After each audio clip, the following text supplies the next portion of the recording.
Now, there are, and you know this, there are a lot of things that are worth carrying forward in our lives from one season to the next, 1 year to the next.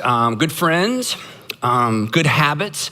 And then there are some things that we should leave behind, things that are not worth carrying from one season to the next, from 1 year to the next. And for the next few weeks, we're gonna talk about one of those things, because one of those things that all of us should get in the habit of leaving behind are excuses. Excuses are like paper walls, that from a distance, they look like real obstacles. From a distance, they look impenetrable.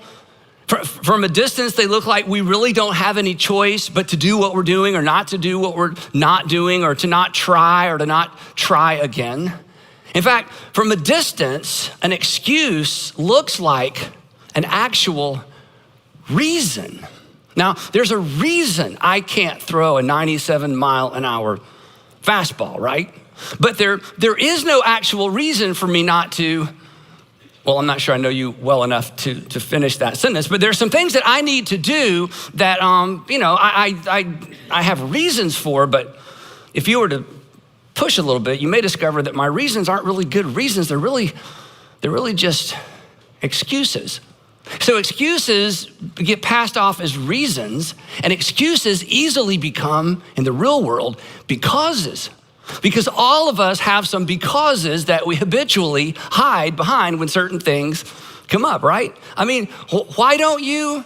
Well, because. Well, why haven't you? Well, because. Why do you just keep on, with that? Well, because. Why don't you start? Because. Why don't you stop? Because. Why don't you just forgive her? Well, because, why did you quit? Why did you stay? Why did you choose to leave? Why don't you just tell him? Why don't you just tell her? Because. We've got becauses, excuses, pass themselves off as reasons. And then in our real world vocabulary, they become becauses, right? There's a fine line. We're going to talk about this for a few weeks. There's actually a fine line between a reason and an excuse. And one always disguises itself as the other. In fact, the way that we talk about or refer to excuses when we're talking about other people actually underscores this. So what do we say when we think somebody's, they're making up excuses? We just say, hey, you are making excuses. In other words, you don't have any real reasons. You're passing these off as reasons. We hear because. But the truth is, I see what's going on here. You are making excuses. That is, you are just making things up. Or we say, quit making excuses. You are fabricating things. You are inventing things. Again, and the implication is, these aren't real. You think they're real. You're trying to pass them off as real, but I see what's going on here, right? Implication, you're just making stuff up. You've created in your mind a paper wall, and you're trying to convince me that it's actually a real wall. You've created in your mind a paper wall, and you're trying to pass it off as an actual obstacle. What you're doing is you're dressing up an excuse. You're dressing up an excuse in an attempt to pass it off as a reason. And isn't it true? This is so easy to see in our children. It is so easy to see in our grandchildren. It was so easy for our parents to see in us, right? When we were children living at home. It's pretty easy to see when our employees are doing it. Even when a friend is doing it, or a neighbor's doing it, or a boss. If you've ever been in one of those meetings, your boss, your manager calls everybody together and they start explaining something and they start giving the reasons, and you're smart, you see right through it. It's like, that's not a reason.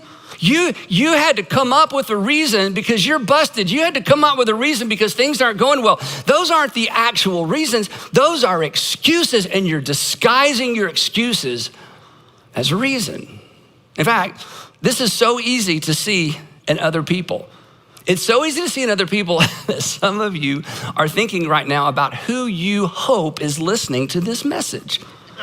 Or how do I get my kids to listen to this one? How much will I have to pay them? It was $20 last time. I don't know how much, has the rate gone up? In other words, it's so easy to see in other people. We hope everybody will recognize those aren't real reasons. Those are excuses that you're disguising as a reasons. We can spot an excuse in somebody else a mile away. We can't see it 6 inches away in the mirror. What we say is the reason The reason. What we almost never say is, wouldn't this be refreshing? Well, my excuse is. So I thought as we get this started off, because this is so uncomfortable, right? In fact, some of you who are watching, you're like, I'm glad I'm not there for this because I can distract myself and I can, maybe change the subject. And I hope my person I'm watching with doesn't finish this because we've already had this discussion and he or she's already called me out on this. So I thought it would be fun to just practice something that we virtually never say that perhaps we should say more often. This may change a relationship for you. This may change a relationship between you and your kids or your parents or a husband and wife. So I just want you to repeat after me and just look straight ahead, no elbows, no texting. Did you hear that? Just us, okay? Just repeat after me. My excuse is, yeah, a little more, we're old. My excuse is, so repeat after me. You know what, honey? My excuse is, yeah, wouldn't that be refreshing? You know how you know it's be refreshing? Because you would love to hear him or her or your kids to say it. Why didn't you finish your homework? Well, Dad, my excuse is, wow, hey, at least we're dealing with reality, right? Why are you late? Well, my excuse is, what if nothing else, if we don't get anything else out of this series, what if we just quit disguising our excuses as reasons? And because, what if we acknowledge, you know what? This isn't real. I've just made this up. And here's the challenge, and here's the question we're gonna come back to for the next few weeks. Because this is emotional, and I'm gonna give you some illustrations, but they're kind of light, I'll admit that up front, but just to kind of get our head in the game. Is it possible, I'm not accusing you because I don't know you, is it possible, are you at least willing to consider that perhaps some of your reasons, some of your becauses are actually just paper walls? They're actually excuses, something you've created. And the thing is, you have a reason for why you created the paper wall, okay? The excuse, we present it as a reason, but there is a reason we make excuses. And if we ever get back to the source of our excuses, we'll probably drop some of the excuses or acknowledge, you know what? That's just an excuse for something else. A paper wall or an excuse, maybe yours are constructed of things that someone told you, maybe something someone called you, maybe something someone labeled you in the past. Maybe it's something that someone expected of you and you didn't come through. So now you're through, and anytime that topic or that challenge comes up, it's like, oh, no, because in your mind, I tried that and I failed. Nope, just not gonna do it. Is it possible, and I think this is all of us at some level, is it possible you've invented reasons to defend certain behaviors, reactions, overreactions? Why do you always overreact? Well, I'll tell you why I overreact, and then you present your paper wall. Why do you always whenever your mom, whenever your dad, whenever we see them, you just kind of light up. Why? Well, let me tell you why. And it's really just a paper wall. And you got a reason because we're rational people. We have to have a because. We can't say, I don't know. I have no idea, honey, but that's just what I'm gonna, no, we just, because. Is it possible you have created a paper wall or an excuse for why you procrastinate about certain things? Why you neglect certain things? Why you avoid certain things? Is it possible you've created a paper wall for why you avoid certain kinds of people, certain kinds of people, events, circumstances, opportunities? I'll give you an illustration again. This is kind of light. I've shared this with some of you before. When I was in high school, our high school went from 8th to 12th. We didn't have middle school, 8th to 12th grade. And so I was a failed high school athlete. Everything I tried out for did not make it. Now, I'm tempted to tell you why, because that's what we do, right? The reason, I'm tempted, as soon as I say that, I want to go, the reason is because we had a big high school, blah, blah, blah. But the point is, I didn't make it as an athlete, and I loved sports, but I just wasn't good enough. There, I said it. I just wasn't good enough, right? you got to get it out there, right? So what happened is, I just didn't like athletes. Starting in high school. I've told you some of this. So if you're an athlete, it's like, oh, no wonder he just walks right. No, I just, and you know why I didn't like them? Because I wanted to be one and I failed. I couldn't be what I wanted. So it's easier not to like them than to admit something about me. which is, I'm just gonna ask you a question. This isn't the topic, but I just can't pass by this. This is why you're watching. Are there types of people you just don't like? Rich people, pretty people, people who graduated, people who didn't graduate, college grads. Are there whole categories of people you don't like? You should pay attention to that because you think it's them. It's not. It's you. We're gonna come back to that. So just, put a little check mark by that, So here's what happened to me. So as I became, started doing ministry and got some kind of successful, I got invited to speak to all these sports franchises, college teams, and chaplains, do chapel before an NFL game. Teams would come to town. I get all these calls, and 100% of the time it's like, nope, I'm busy. Nope, I'm busy. Nope, I'm busy. I can't. I would love to lie. I would love to lie. I would not love to. I would be so intimidated. I don't even know who you are. I don't even know the rules to that game, okay? But I would love to, but I'm too busy, and I would pass off these opportunities to some of my friends. Oh, Andy, you're so humble. I'm so humble. It was just an excuse. I was just intimidated. I was just uncomfortable. Here's something. This is big. This is huge, okay? You know what is at the root of your excuses? And I know we've never met, but this is true of all excuses. At the root of an excuse is blaming something internal on something external. This is so insidious. It's something that's wrong with me, but it's so hard to look in the mirror to admit. So I decide it's not me, it's something out there. And the moment I decide it's something out there, I begin constructing a wall. And I think I'm protecting myself. I'm actually hemming myself in, and I'm keeping myself out of opportunities. And maybe relationships, and maybe better relationships, because of something I just won't admit to myself. You know what happens? I won't sounds like, well, I can't. The truth is I won't, but I'm not gonna say I won't. I just say, I can't. I'm afraid to try sounds like, well, then that's just not my thing. That's just not me. I don't really care about that. The truth is I'm afraid to try, but I'm not gonna say I'm afraid to try. I'm gonna say, that's just not my thing. And after a while, this becomes like a reality. Again, it's an excuse. It's a reason I've manufactured. It's a because I hide behind that you hide behind. So back to the sports thing for a second.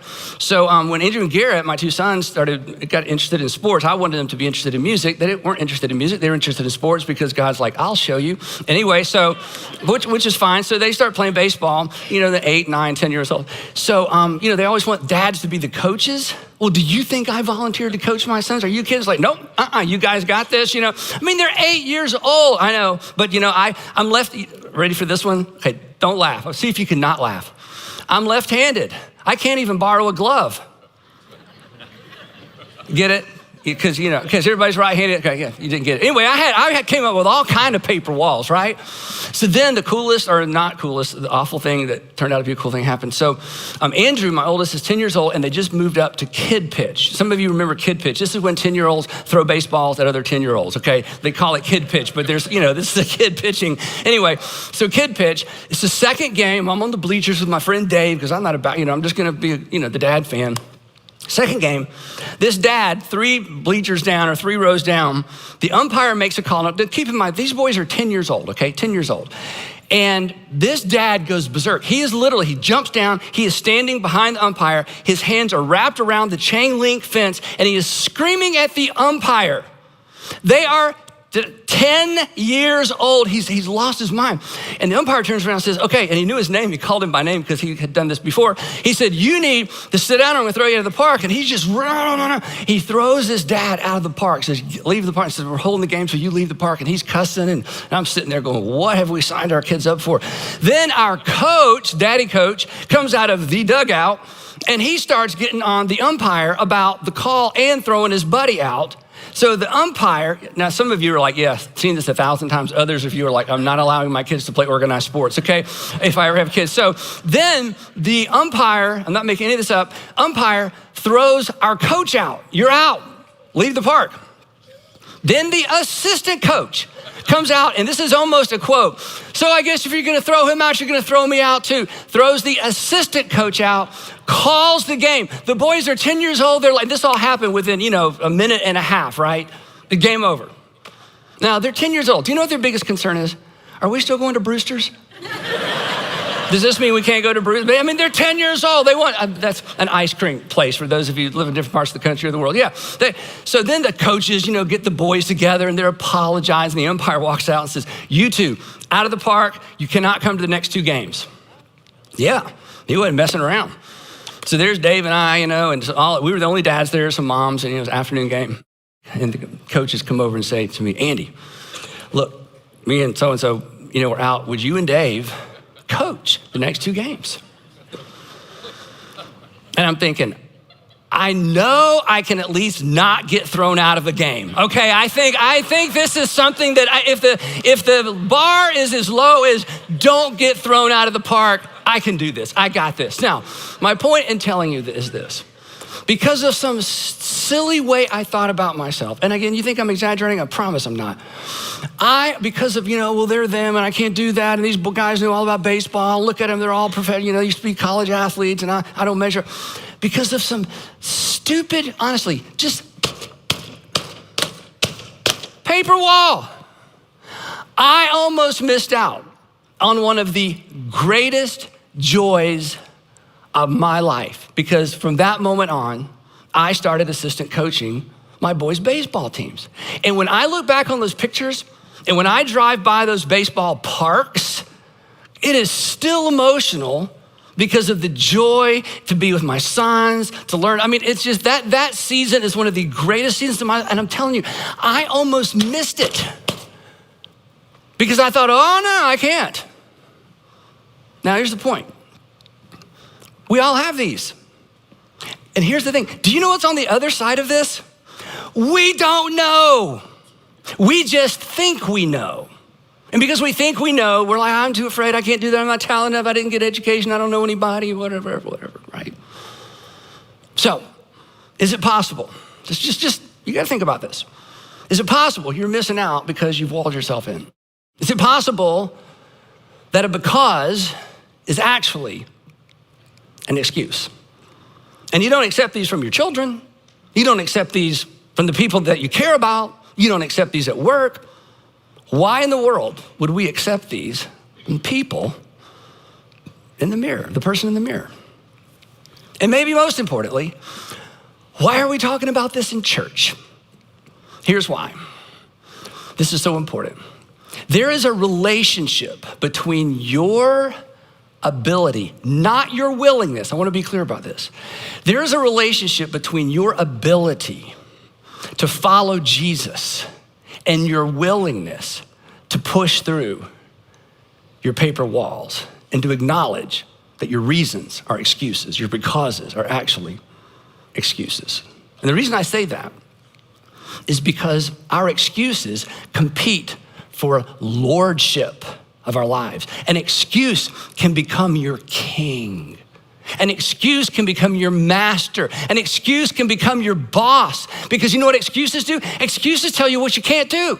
You can't do that. You shouldn't try that. You shouldn't try that again. You should not talk to him. You should not apologize. You should not acknowledge that. You should, you shouldn't, you should, you shouldn't. And next thing you know, your excuses are telling you what to do. You can't succeed at that. Nobody, somebody already tried. You remember what they said. You remember what they had said last time. Next thing you know, your excuses are your king. They're sitting on the throne of your life. And if you're a Christian, you could spend the rest of your life singing about King Jesus and serving King Excuse. Excuses, if you don't like that, the throne analogy, I'll modernize it. They can become a board of directors. Nah, don't try that. Don't talk to him. Don't talk to her. Don't show up for that. Don't go early. Don't let them know you're coming. Don't acknowledge that. Don't admit that. Don't admit you're wrong. Why? Well, because let me tell you what's on the other side of this. So I know the answer to this, so you don't have to answer it out loud. And I hope I'm not, insulting anybody, but do you want excuses to be the boss of you? I don't.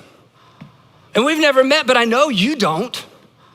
But they will be the boss of us until we acknowledge they're not reasons, they're not real becauses, they're just the becauses and reasons we give, they're just excuses. We're making stuff up. And I want to be fair, there are reasons why we make things up. There's something behind why we make things up. There's something behind why something inside of me causes me to blame something outside of me. But either way,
regardless of the reason, regardless of the cause, regardless of the fact that if I heard your story, I would say, oh my goodness, yeah, if that had happened to me, I have all kind of paper walls when it comes to relationships or money or sexuality or any other topic. I mean, I get it, goodness gracious, right? But in spite of that, you don't want excuses to be the boss of you. You don't want to get to the end of your life and look back and think, good grief, I spent my whole life behind this stupid wall that was nothing other than something I made up based on what somebody told me, something I believed, something I heard, something I read, something I was afraid of. So in the book of Hebrews, in the Old Testament, New Testament, the Bible's divided two parts. In the New Testament, the New Covenant, there's we call it a book. It's not really a book, it's a sermon called Hebrews. We don't know who wrote Hebrews.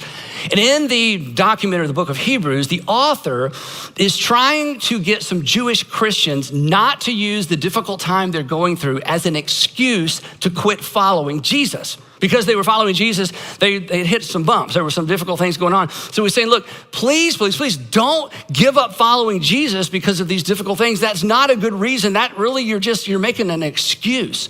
And in the midst of this conversation, in the midst of this document, he gives a general principle that whether you're a Bible person or not, a Christian person or not, this is just great advice. And here's what he says. He says, look, I know what's going on. I know you got a reason for your reasons. I know, you've got a reason why you're fabricating these excuses, but let us, this is so good, let us throw off everything that hinders. As you think about the future, as you think about moving forward, he says, I want you to throw off anything that hinders. And it's sort of an analogy. It's kind of a sports analogy, strangely enough. I don't use them much, but if they're in the Bible, I can't avoid them. Anyway, he's talking about running. He says, anything that hinders you from running, from racing, from staying in your lane, you just need to get rid of it. Rid yourself of every encumbrance. Rid yourself of anything that's an impediment that trips you up. And this is so fascinating, or as an example of, and the sin that so easily entangles. Now, if you used to be a Christian or you're exploring faith, what I'm gonna say next is so important as you think about moving forward. And maybe if you've been a Christian a long time, this will put some things in perspective. This word sin, if you follow Jesus through the Gospels, Jesus is very specific about what sin is. And he doesn't give a list. Here's 5 things not to do, here's 4 things. It doesn't do it that way. Do you know what sin was for Jesus? It's so consistent. Sin was anything that hurt someone. Sin was anything that hurt someone, and sin was anything that hurt you. Which makes sense because for God so loved the world and he loved the people in the world, then he doesn't want the people in the world to get hurt and he doesn't want them to hurt each other. And you're like a good parent, when you see somebody do something to one of your kids or one of your kids does something to a brother or sister that hurts them, you're not upset because they broke a rule. You're upset because your child got hurt, whether there was a rule about that or not. From now on, there's gonna be a rule, but we don't do that because it hurt your brother, hurt your sister. So anything that hurts another person, that's what sin is. And if you hurt yourself, from God's perspective, who loves you, that's a sin. Lying is a sin. Lying is a sin because you know what lying does? We talk about this. Lying breaks a relationship. You can't have a real relationship with somebody who lies to you. Lying breaks a relationship. Well, anything that breaks a relationship breaks God's heart because God's about relationship. So lying is a sin. And lying to yourself is a sin. Lying to yourself is a sin because lying to yourself hurts you. An excuse, if you want to look at it from this perspective, an excuse is really just a lie we tell ourselves about ourselves. I can't. I'm not good enough. I tried. I don't, a lie, an excuse. It's just a lie we tell ourselves. We tell the person in the mirror about ourselves. And when we lie to ourselves, we hurt ourselves. And when we hurt ourselves, we sin against ourselves. So when the author says, I want you to get rid of anything that's an impediment to you running your race and the sin that entangles you, it includes this. In fact, some of you have lied to yourself. You've got so many paper walls. In fact, before this series is over, maybe before this day is over, maybe we've already gotten there. Some things have already come to mind. You've lied to yourself. You've hurt yourself, which means, this is odd, but you owe yourself an apology. You should go home, sort of being facetious, but maybe this would help you. You need to go home and look in the mirror and apologize to yourself. You know what? I've been lying to you, Andy, and I've been holding you back. I've been making up things and calling them reasons. They're not reasons. I've got all these becauses, but I've been lying to you. I'm not gonna lie to you anymore. I promise never to do it again. Because those aren't reasons. That's just stuff I made up, and I'm standing here behind it like I can't move forward. And it's because I'm believing something and telling myself something that's just not true. So he says, come on. This is great advice, Christian or not. Throw off everything that hinders you and the sin that so easily entangles you. In other words, no more excuses. He says, and once you do, you're gonna be free. Back to the running thing. You're gonna be free to run. He says, and once you do, this is so, you can almost hear the music in the background. And let us run, he says, let us run with perseverance or endurance, the race marked out for us. Now, this is a fascinating thing. Whether you're a religious person or not may determine how you interpret this. But if you're a Christian and you grew up with the notion or you believe that God has a plan for you, that's your race. That God has a will for your life, for your family, for that you do something on purpose and end up with purpose and look back on your life and feel like, hey, my life mattered.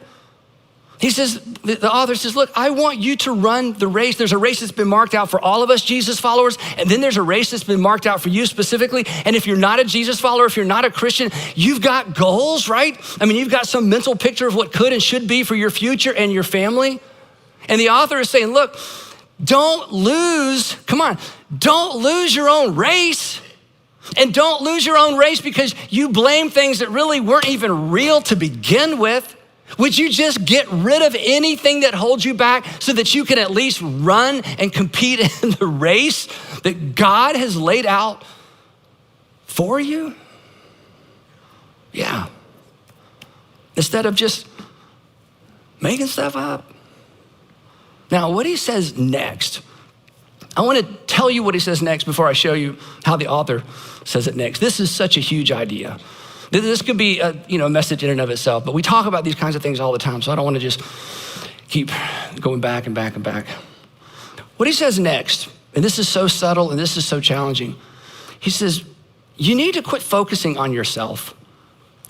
Do what? He says, yeah, you need to quit focusing on yourself. If you live for yourself, you only have yourself to show for yourself, right? Live for yourself. In the end, you only have yourself to show for yourself. Great funerals, you know what a great funeral is? There's so much to celebrate, we run out of time. Do you know what a bad funeral is? Nobody wants to speak for the deceased. Pastor Stanley, you've got 30 minutes. We got nothing. Well, I don't even know. Well, it doesn't matter because there's not a lot to talk about. Just, let's just get through it, right? Live for yourself. You'll only have yourself to show for yourself. People who build paper walls, and again, nobody does it on purpose, but people who build paper walls and live behind paper walls, people who make excuses, rarely make much of a difference. Have you noticed that? People who live behind paper walls and make excuses, even though their reasons, we buy their reasons, at the end of the day, they rarely make much of a difference because paper walls keep you and keep me from being engaged. Paper walls, they make us small. They make us self-absorbed. Paper walls, they rob you and they rob others. And paper walls rob the people around you of you. Here's a harsh reality. This is super deep. You may not agree with this, and that's okay. Excuses.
Not always, but maybe more times than we want to admit.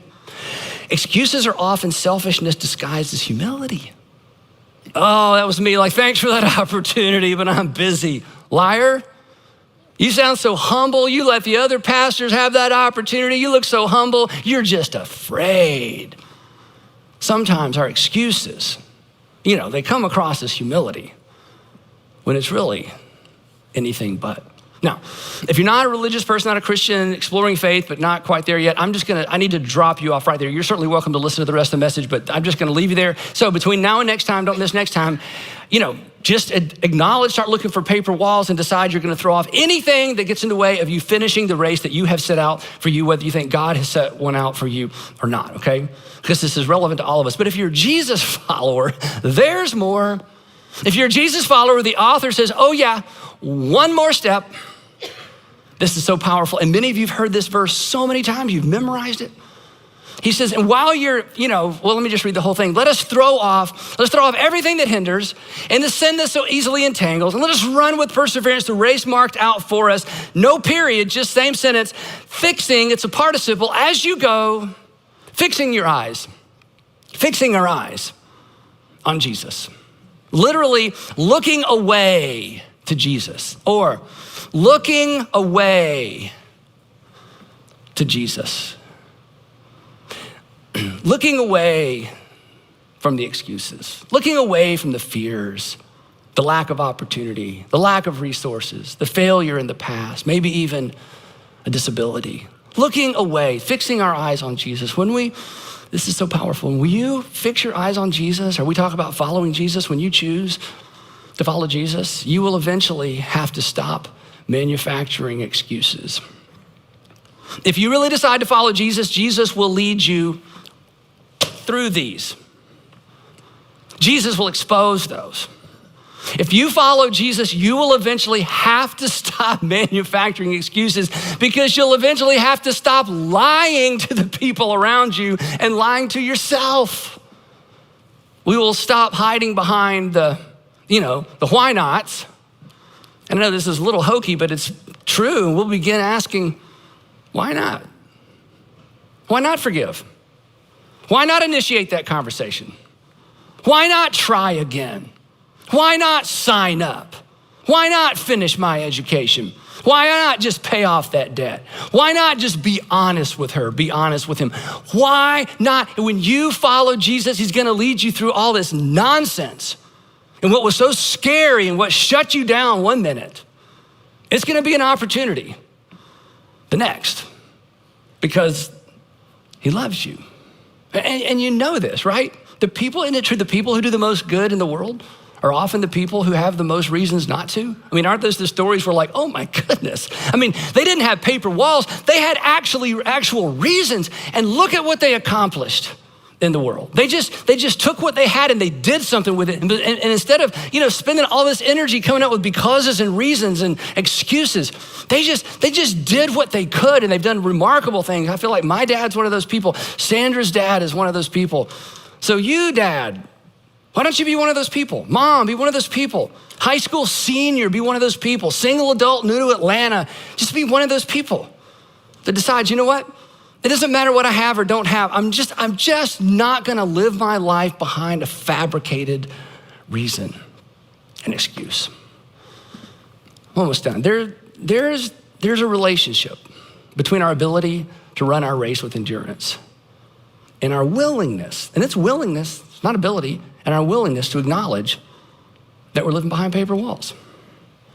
There's an undeniable relationship between your ability to become what you want to become and to fulfill your potential, whether it's spiritual or not. There's a relationship between that and your willingness to acknowledge excuses for what they are. And then for those of us who are Jesus followers, there's a relationship between our ability, not our willingness, our ability to follow Jesus and our willingness to acknowledge an excuse for what it really is, something that hinders us. So, whether you're a religious person or not, Christian or not, here's what we can all agree on.